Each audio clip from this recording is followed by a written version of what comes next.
The last rays of sunlight painted my home office in soft shades of orange and gold. I stretched in my chair, a satisfied smile on my face as I put the final touches on the logo design. It was a good day's work. The house was quiet, too quiet, but it was a peaceful silence filled with the happy anticipation of it being broken soon. My phone buzzed on the desk, lighting up with a picture of Leo and me on our wedding day, his smile as bright as the sun. His name glowed on the screen. Just landed. Be home before you know it. Is the fancy pasta I love on the menu tonight? I typed back instantly, my fingers flying across the screen. The sauce is simmering as we speak, but it will cost you. Did you remember the dark chocolate with the sea salt?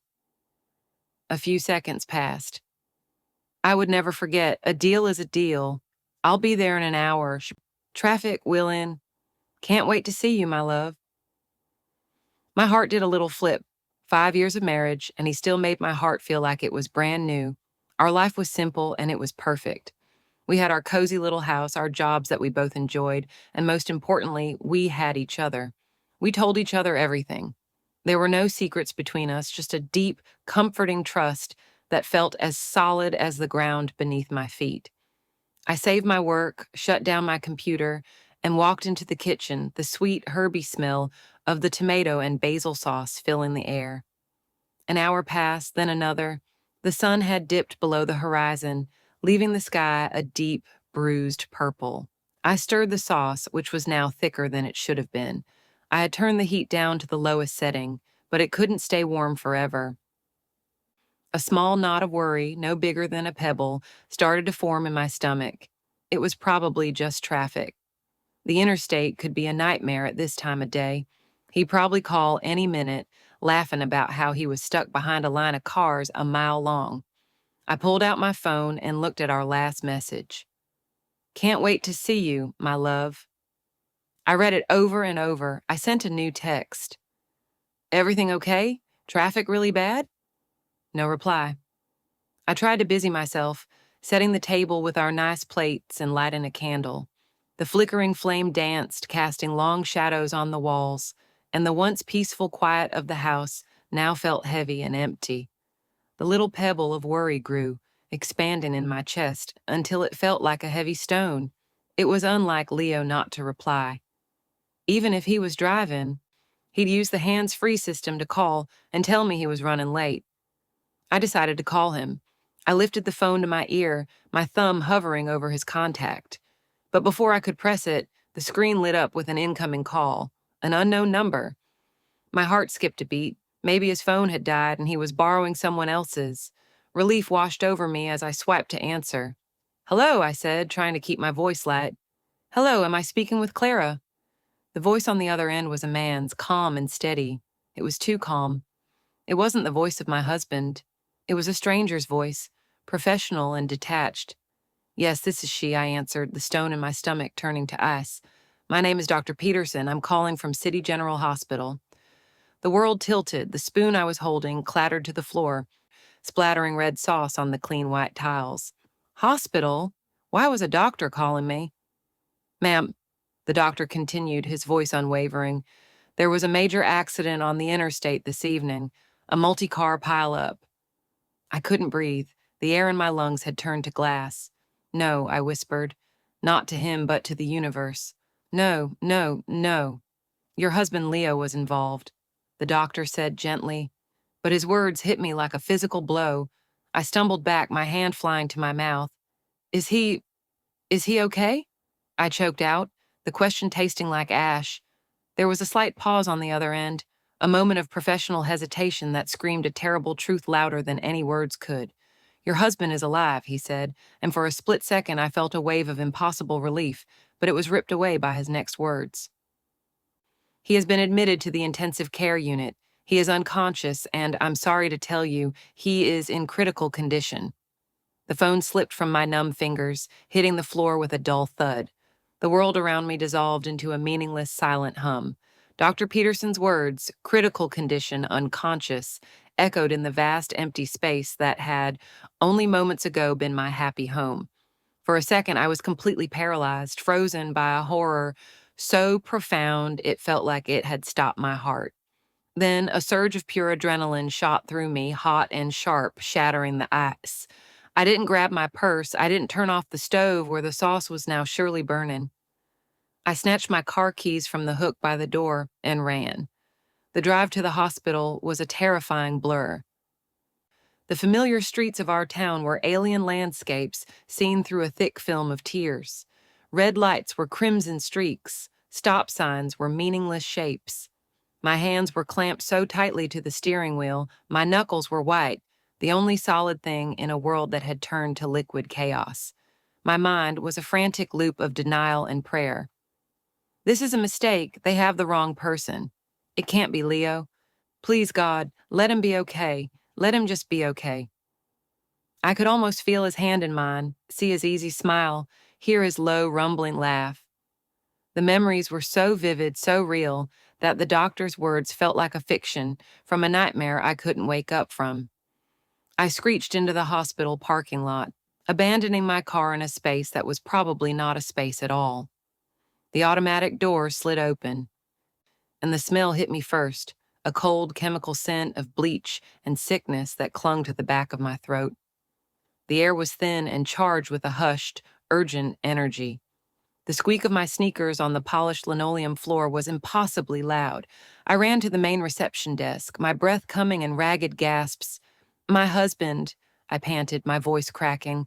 "Leo, he was in an accident. They called me." The woman behind the counter looked at me with practiced pity, her fingers tapping on a keyboard. "The ICU is on the third floor to the left when you exit the elevator." The elevator ride felt like an eternity. I stared at the numbers as they lit up, each one a step closer to a reality I didn't want to face. When the doors opened, the atmosphere shifted. It was quieter here, more solemn. The beeping of machines was no longer a distant hum, but a steady rhythmic chorus that seemed to count down the seconds of a life. I followed the signs, my feet moving as if they belonged to someone else, until I stood before a set of large, double doors with a sign that read Intensive Care Unit, and through the large glass window next to it, I saw him. My breath hitched in my throat. It was Leo, but it was a version of him I didn't recognize. He was so pale, so utterly still, lying motionless in the center of a sterile white bed. A web of wires and tubes connected him to a forest of blinking, beeping machines that seemed to be breathing for him, living for him. His vibrant, handsome face, the one I kissed every morning, was slack and colorless. He looked fragile, like a porcelain doll that had been shattered and hastily put back together. A wave of grief so powerful it buckled, my knees washed over me. All the denial, all the desperate hope evaporated, leaving only this cold, horrifying truth. I had to get to him. I needed to hold his hand, to feel his skin, to whisper in his ear that I was here and that he had to fight. My entire being was focused on one single purpose, closing the distance between us. I pushed through the ICU doors, my eyes locked on his room, room 304. The world narrowed to that single door. I stumbled forward, my hand outstretched, my fingers trembling as they reached for the cool metal handle. Just as my fingertips brushed against it, a firm, gentle hand closed around my wrist, stopping me. I whipped my head around, my vision blurred with tears. A nurse stood beside me. She was young, with dark hair pulled back in a tight bun and eyes that held a strange combination of kindness and sheer, unadulterated terror. She pulled me a step back from the door, away from the window where my husband lay. Her grip was insistent. She leaned in so close that her lips were almost touching my ear, her presence a sudden, sharp intrusion into my private bubble of agony. In a shaky, urgent whisper that sliced through the fog of my grief like a shard of glass, she said, "Hide, and don't ask questions." The nurse's words made no sense. Hide, don't ask questions. My mind, already fractured by grief and shock, couldn't piece together the meaning. I stared at her, my mouth open to protest, to demand an explanation, but she gave me no time. Her grip on my wrist tightened, not painfully, but with an unmistakable urgency that bypassed all my confusion. She pulled me away from Leo's door, her movement swift and silent like a shadow. She led me across the short, sterile hallway to a door marked supply closet. With a quick glance over her shoulder toward the elevators at the end of the hall, she pushed me inside. The closet was small and dark, smelling of disinfectant and clean linens. Before I could say a word, she was pulling the heavy door closed, leaving it open just a tiny crack, no wider than my finger. "Stay here," she whispered, her voice barely audible. "Don't make a sound." Then she was gone, her soft-soled shoes making no noise on the linoleum floor. I was left alone in the darkness, my heart hammering against my ribs like a trapped bird. My whole body trembled. What was happening? Was this some kind of hospital protocol? A mistake? My first instinct was to burst out of the closet and run to Leo's side, but the raw fear in the nurse's eyes had been too real. It had been a different kind of fear from the professional worry I'd seen on other hospital staff. This was personal. This was terror.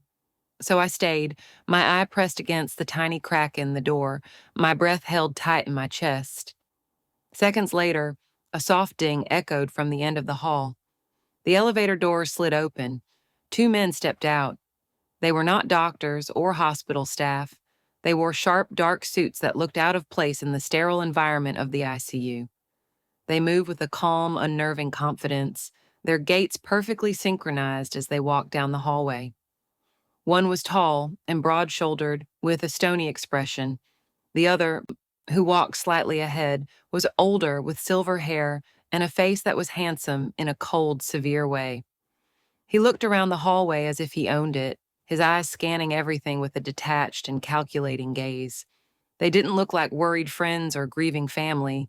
They looked like predators who had come to check on their prey. My blood began to feel thick and slow in my veins. They stopped directly in front of Leo's room. Room 304, my room. The silver-haired man, the one who seemed to be in charge, gave a small, almost imperceptible nod to his associate. The other man pushed the door open and walked inside. I watched, my eye glued to the crack, as he moved past the foot of Leo's bed with a chilling lack of emotion. He didn't even glance at my husband. His focus was solely on the tower of humming, beeping machines that were keeping Leo alive. He reached out a hand, and with a deliberate, smooth motion, he unplugged a thick black cord from one of the key monitors. The steady, rhythmic beeping that had filled the hallway, the sound I now realized was tracking Leo's heartbeat, instantly flatlined. It was replaced by a single, high-pitched, continuous tone, the sound of death. A strangled sob caught in my throat, and I pressed my fist against my mouth to stifle it. He was gone. They had just walked in and killed him. But then the impossible happened. The moment that shattered my world, not into pieces, but into dust. Leo, my critically injured, unconscious husband, did not die. His eyes, the warm brown eyes I loved so much, snapped open. There was no grogginess, no confusion. They were wide and clear and filled with a pure, not primal fear I had never seen before. With a fluid movement that defied his critical condition, he sat bolt upright in the bed. His head whipped toward the doorway where the silver-haired man now stood, leaning against the frame with his arms crossed. Leo wasn't looking at him with pain or relief. He was looking at him with the terrified deference of a subordinate facing his furious boss. My blood didn't just run cold. It turned to ice. I was no longer breathing. The air in the tiny closet was thick and suffocating, but my lungs refused to work. My entire body was locked in a state of suspended animation, every muscle frozen by the impossible scene unfolding just a few feet away. The man in that bed was Leo, but he was a stranger. The accident, the unconsciousness, the beeping machines, it was all an elaborate stage play, and I had been the sole, unsuspecting member of the audience. The grief that had been tearing me apart was instantly replaced by a disorienting, chilling void. From my hiding place, I could hear their voices, low and sharp. The silver-haired man, Mr. Kale, spoke first. His voice was smooth, like polished stone, but it carried an undercurrent of cold fury that made the hairs on my arms stand up. "You have some nerve, Leo," he said, not raising his voice, but somehow making the words cut through the air. Did you really think a fender bender and a fake coma would be enough to make me forget? Leo, my Leo, who just hours ago was texting me about pasta and chocolate, flinched. His voice was strained, raspy with a fear that was all too real. Cale, I can explain. It wasn't ready. I needed more time. Time? Cale let out a short, mirthless laugh that didn't reach his eyes. You had your time. You were supposed to make a delivery 3 days ago. Instead, you decided to play dead. A very poor performance, I might add. My associate here noticed you weren't even hooked up to a saline drip. A rookie mistake. My mind reeled. Delivery, performance? The words were just noise, incomprehensible pieces of a puzzle I never knew existed. I was watching a scene from a movie, a dark, twisted thriller, where my husband was playing a lead role I never knew he'd auditioned for. Cal took a step into the room, his presence sucking all the air out of it. Let me be perfectly clear, because I don't have time for your games. You have what belongs to me, and you are going to give it back. I don't care what you have to do. You have 24 hours. I can't, Leo pleaded, his voice cracking. It's not that simple. Then make it simple, Kyle said, his voice dropping to a menacing whisper. Because if you don't have my property in my hands, by this time tomorrow, the next call your lovely wife, Clara, gets from a hospital will be entirely authentic. I'll make sure her accident is far more convincing than yours. Do you understand me? My name. The way he said my name so casually, so possessively, sent a jolt of pure terror through me. I was part of this. I was a pawn in their horrifying game. Leo's face, illuminated by the harsh hospital lights, crumpled in defeat. He gave a weak, terrified nod. Good. Cale straightened his suit jacket. He gave another curt nod to his associate, who calmly walked back to the machine, plugged the cord back in, and the steady, rhythmic beeping returned. A live broadcast for all to hear. As if on cue, Leo slumped back against the pillows, his eyes closing, resuming his role as the critically injured patient. The two men walked out of the room without a backward glance and disappeared down the hall toward the elevator. I remained frozen in the closet, my body trembling so violently I thought my bones might shake apart. The door creaked open, and the nurse, the one who had hidden me, stood there. Her face was pale, her eyes wide with a mixture of fear and pity.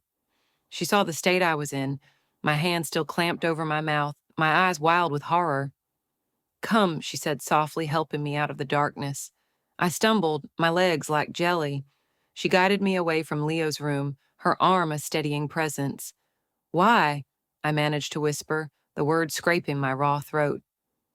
Why did you help me? Her name was Anya.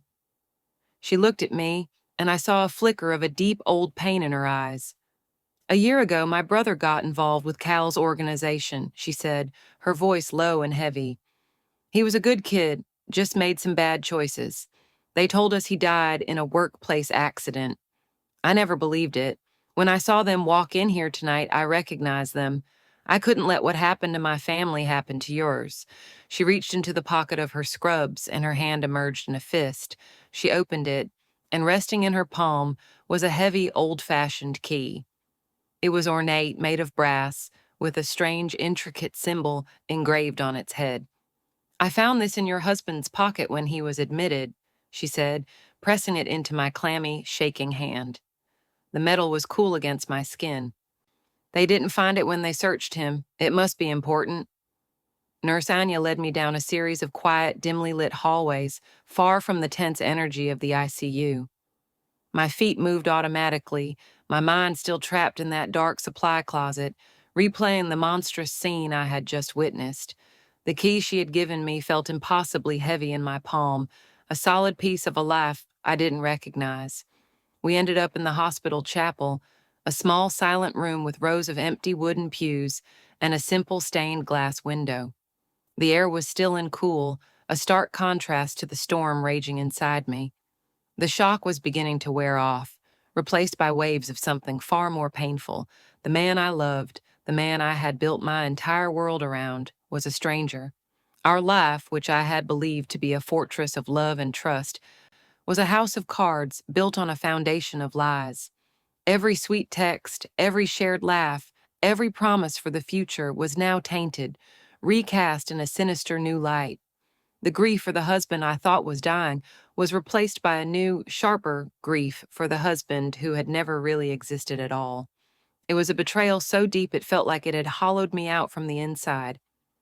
Anya sat beside me in the front pew, her presence a quiet, steady anchor in my swirling vortex of chaos. "You should go to the police, Clara," she said softly, her voice echoing slightly in the empty room. "Tell them everything you saw, everything you heard." I shook my head, my throat tight. "And say what? That my husband, who is currently lying unconscious in the ICU, faked a car accident? That two men in suits came and threatened him? They'll think I'm crazy. They'll think I'm having a breakdown from the shock of his accident." I looked at her, my eyes pleading for her to understand. "And Cale's threat, he said he would come after me. 24 hours. I can't risk the police not believing me in time." My gaze fell to the key in my hand. I turned it over and over, the cold metal a focal point for my racing thoughts. The symbol engraved on its head was strange, a stylized eagle with its wings forming a perfect circle. It was elegant and specific, and it was familiar.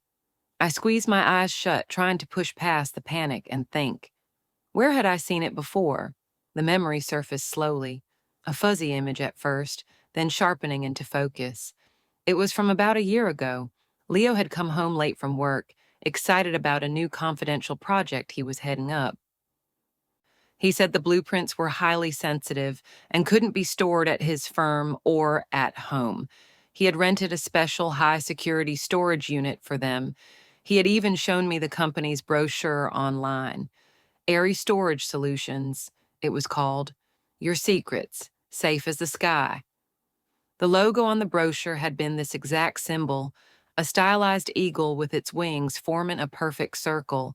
It all clicked into place with a horrifying, sickening certainty. The storage unit wasn't for architectural blueprints. It was for whatever Kyle was willing to kill for. It was the delivery Leo was supposed to make. The key in my hand wasn't just a key to a storage unit, it was the key to his entire secret life. Anya was still watching me, her expression fraught with worry. "What is it?" she asked.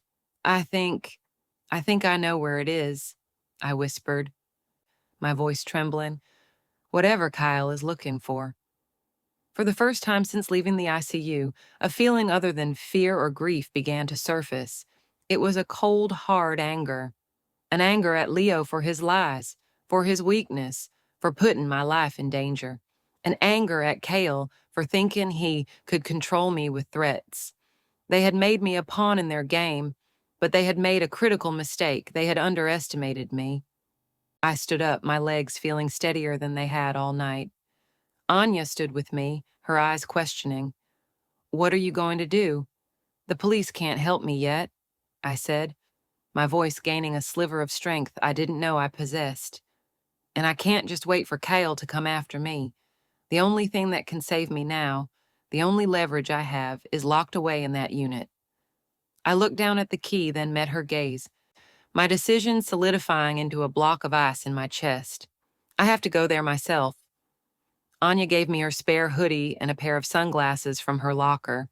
It wasn't much of a disguise, but it made me feel slightly less exposed, a shadow slipping out of the hospital's glaring lights and into the anonymity of the night. I didn't go home. I couldn't. My home was no longer a sanctuary. It was just the first place Cale would look for me. Instead, I hailed a taxi, the city lights smearing past the window as my mind raced faster than the car.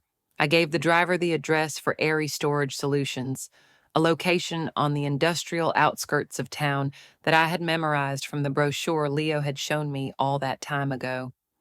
The building was a monument to sterility and paranoia, a sleek modern cube of concrete and glass.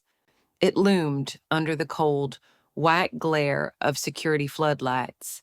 Cameras were mounted at every corner, their dark lenses like unblinking eyes. The taxi pulled away, its red taillights vanishing into the darkness, leaving me alone in the oppressive silence of the industrial park. For a moment, my resolve wavered. Every instinct screamed at me to run, to find the nearest police station and take my chances. But the image of Cale's cold face, the memory of his threat against my life, pushed me forward. He was counting on me to be a terrified, grieving wife. He wasn't counting on me to fight back. I found the main entrance. A keypad glowed next to the reinforced glass doors. I prayed Leo had used a code I knew. I tried our anniversary first. Access denied. I tried his birthday. Access denied.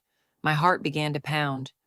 Then I remembered the address of our first apartment, a number he had always called his lucky charm.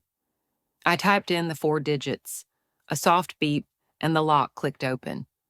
The hallway inside was long and white, lined with identical roll-up metal doors. The air was cold and still, and my footsteps echoed unnervingly on the polished concrete floor. I clutched the heavy brass key in my hand, my knuckles white. I scanned the numbers on the doors, 3A, 3B. This was it. Unit 3B. I took a deep, shaky breath and inserted the key into the heavy-duty lock. It slid in smoothly. I turned it, and with a satisfying, solid thunk, the lock disengaged. With all my strength, I gripped the handle and heaved the metal door upward. It rolled open with a low, groaning protest, revealing the secrets within. It wasn't a dusty space filled with boxes of old papers or rolled-up blueprints. It was a small hidden office, meticulously organized. Against the back wall stood a simple metal desk and a chair. On the desk sat a powerful-looking laptop, closed, connected by a thick cable to a stack of 3 locked, hardened Pelican cases, the kind used to transport sensitive equipment. This was Leo's secret world. This was the place he went when he was lying about working late. My hands trembled as I walked toward the desk. The betrayal was so fresh, so raw, it felt like a physical wound. I lifted the laptop's lid. The screen flickered to life, bathing my face in a pale, clinical glow. To my immense relief, it booted up without a password prompt. Leo, the man who lived a double life, had made the amateur mistake of not password protecting his most vital secrets. The desktop was clean, almost empty, except for a single folder in the center of the screen. The folder was labeled simply, Ledger. With a trembling finger, I double-clicked it. The folder opened to reveal a single, massive file. I clicked it open. My eyes widened. It wasn't just a list of numbers, it was a complete, horrifyingly detailed digital record of Mr. Cale's entire criminal empire. There were spreadsheets detailing money laundering schemes, moving vast sums of money through a dozen shell corporations. There were shipping manifests for illegal cargo, with codes and dates. There was a list of names, corrupt officials, port authorities, even police officers, all with associated payment amounts and dates. Leo wasn't just some low-level courier. He was the bookkeeper. He was the one who kept track of every dirty dollar, every secret deal, every crime. The full scope of his deception washed over me, and I felt dizzy, nauseous. I had been sleeping next to a monster. As I stared, mesmerized and horrified by the screen, a new sound cut through the silence of the facility. It was a soft, rhythmic tread, the sound of expensive leather shoes on the concrete floor, coming down the hallway, coming straight toward my unit. Before I could even think to react, to hide, or to run, the heavy metal door slammed down with a deafening crash, plunging me into absolute, suffocating darkness. The sudden, violent darkness was absolute. The crash of the metal door echoed in the small space, and for a heart-stopping second, the only sound was the frantic pounding of my own blood in my ears. I was trapped. A wave of pure, primal panic washed over me, cold and suffocating. I scrambled backward, my hands flailing in the blackness until they hit the cold, unyielding metal of the back wall. "Clara?" His voice came from the other side of the door, calm and smooth, yet it pierced the darkness like a shard of ice. It was Cale. He knew I was here. My blood ran cold. How could he have known? Had he been following me all along? "I know you're in there," he continued, his tone conversational, as if we were discussing the weather. "Your husband was a fool, driven by fear. I have a feeling you're not a fool, Clara, you're practical. Open the door, give me the laptop, and we can forget this unfortunate evening ever happened." His words were a lie. I knew that instantly. There was no walking away from this. For him, I was a loose end, a witness who had seen too much. The only way he would forget this happened was if I was no longer alive to remember it. The laptop screen, which had gone dark, flickered back to life from my frantic movements, casting a ghostly glow on my face and hands. It was my only light. Then I heard it. Faint at first, a distant rising cry in the night. A siren. It grew steadily louder, closer. My heart leapt. Anya. It had to be Anya. She must have gotten worried when I didn't call. She must have made an anonymous tip, a desperate, brilliant gamble to buy me time or create a diversion. The sound of the approaching police cars was the most beautiful sound I had ever heard. Cale heard it too. There was a pause and then a curse from the other side of the door, low and vicious. His calm demeanor was gone. "You're out of time," he snarled, his voice now tight with frustrated rage. A loud metallic bang reverberated through the door as his associate tried to pry it open. Another bang followed, and I saw the bottom edge of the door lift a fraction of an inch. They were going to get in. The sight of the approaching siren on the laptop screen, reflected in the polished floor, had given me a sliver of hope. But the reality of my situation was stark. The police might be on their way, but Cale was already here. I was trapped between a monster and a locked door. My gaze darted around the small, illuminated space, my mind racing. I looked at the laptop, the source of all this horror, the digital record of Cale's evil. Then my eyes landed on a small, dark object on the corner of the desk, right next to the Pelican cases. A flash drive. In that instant, a cold, clear resolve washed over me. The fear didn't vanish, but it was overshadowed by a burning, defiant anger. Anger at Leo for his betrayal, at Kyle for his cruelty, and at the universe for turning my life into a waking nightmare. I couldn't save my marriage. I couldn't save the man I thought I loved, but I could save myself, and I could make sure they paid for what they had done. My fingers, no longer trembling, flew across the keyboard. I grabbed the flash drive and jammed it into the USB port. The drive appeared on the screen.